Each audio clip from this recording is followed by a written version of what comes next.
Hi everyone. We're at the Hoover Dam. Hoover Dam. Yes. There it is behind us. I'll peek out so you can see. We're on the Nevada side. Yes, we're on the Nevada side. This is where That's Arizona. That's where the visitor center This is Nevada. Yep. So we just got to do a whole tour of the inside, and I'm going to share some pictures. We'll both share a bunch of pictures of the power plant and the inside and peeking out of the front of the dam and all of that, which is really fun. But we just wanted to talk to you a little bit about the history of it and why we think it's a worthy little piece of American history to look at. Right. Yeah. So before the Hoover Dam was built, it still is, but it was just the Colorado River rolling through here, and through the various snow melts of the Colorado Rockies, all the lower areas, whether that be California specifically, I guess, would often receive a lot of flooding, a lot of torrential waters, and they built some canal systems, and they were overrun, and lots of issues resulted because of the wildness of the Colorado River and the disparity between the seasons of drought and abundance of water, flooding, and things like that.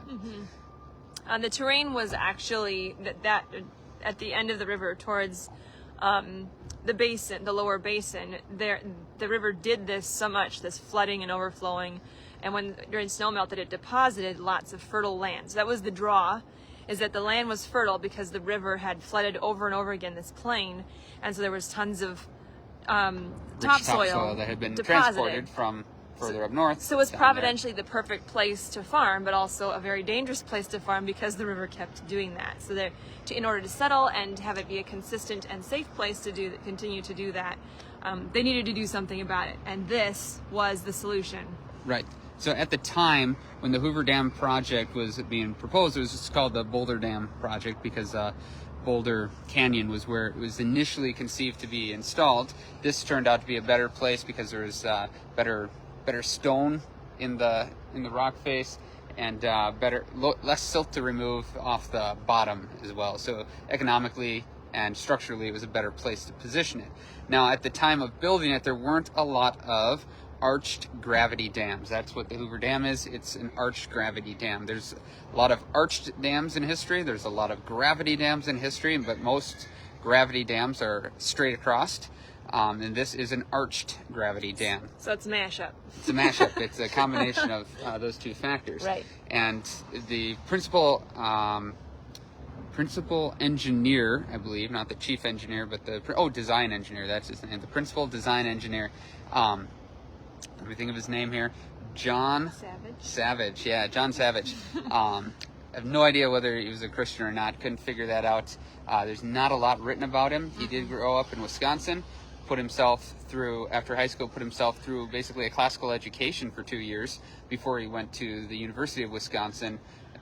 Graduated there with a bachelor's of civil engineering, and worked with a man by the name of Andrew Wiley in Idaho, beginning to build dams, and basically learned everything that he learned about the actual structure and construction of dams, the planning process, the bulk of it from Andrew Wiley. So basically an internship, an apprenticeship. He just sat under another engineer who knew what he was talking about and learned the craft really well. Yep. And became incredibly reputable. So both of those two men were influential in building this. And what's interesting here, when you come here and you look at you go to the exhibit, you take the tour, they talk a lot about the structure of the dam, but not about the people who built it.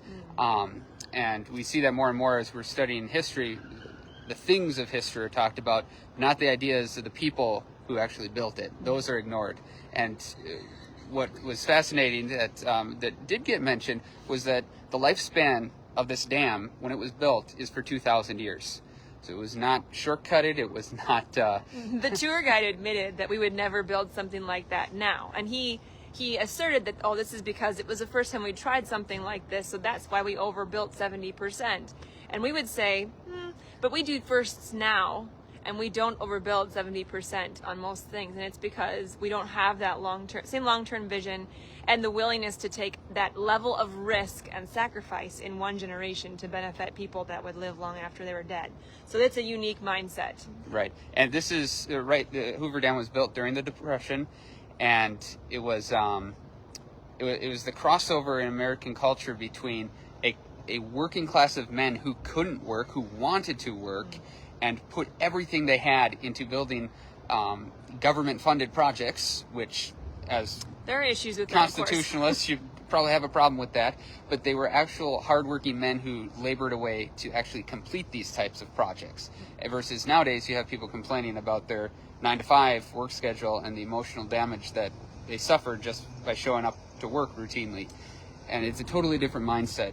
People risked their lives, and 96 people died during the building of the Hoover Dam. Correct. Yeah. So they risked their lives and died in some cases to build this dam. So people in the videos, it was really fun to watch. They show old footage of the building process, and one of the images that stuck in my mind was actually the men lining up, huge lines to work, back-breaking hours in incredibly dangerous conditions because they wanted to work.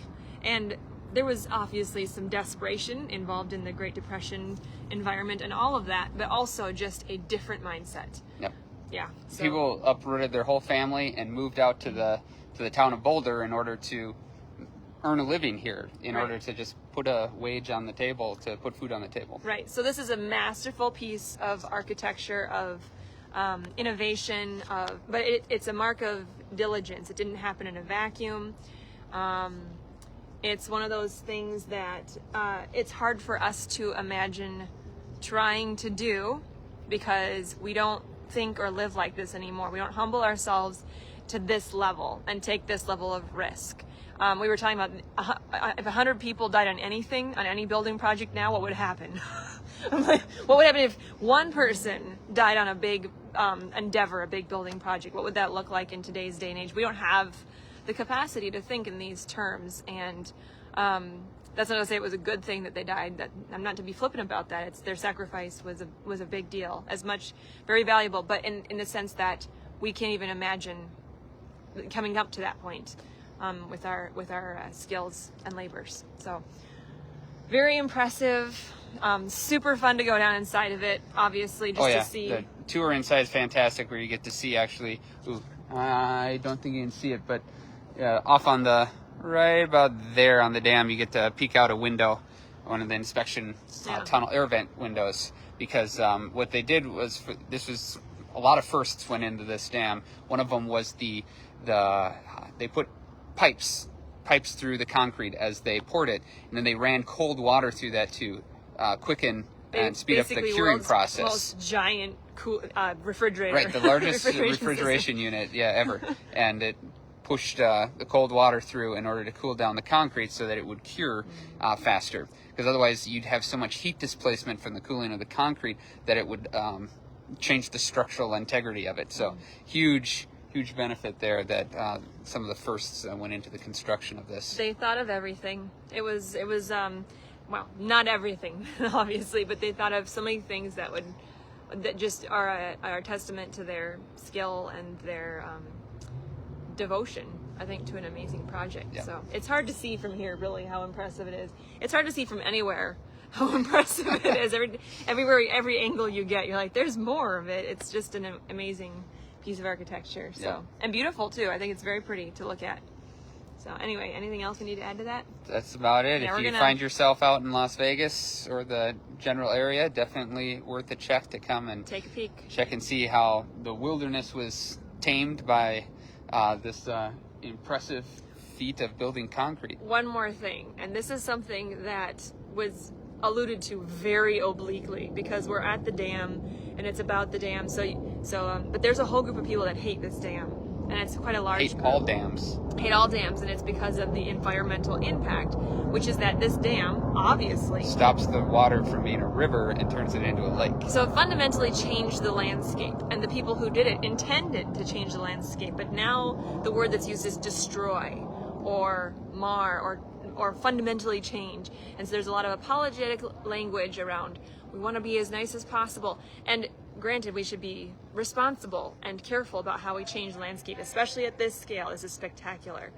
But it's one of those things where we've lost sight of what's most important when it comes to how we change landscape and the reasons why we do it. The flourishing of humanity, it shouldn't be done at the absolute detriment of creation. No. Man is supposed to steward creation to a certain goal and to a certain end.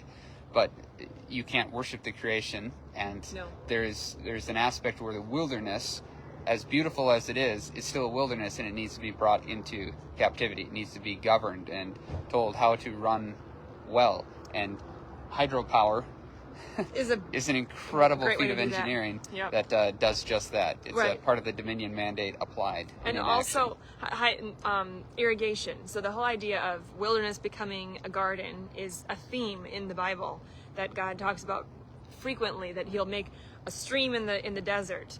And the idea is that we don't love stuff to stay arid and dead and cold. We like to make things come alive and flourish. So I think that's something that was just a thread running through the messaging. It wasn't a big thread because we're at the dam, and so it's mostly just talking about what the dam was intended for and what it's meant to do. But it was a thread, and it's something to keep in mind when you're talking about the history. Yeah. So anyway, thanks for watching, you guys, and we'll talk to you next time. Bye.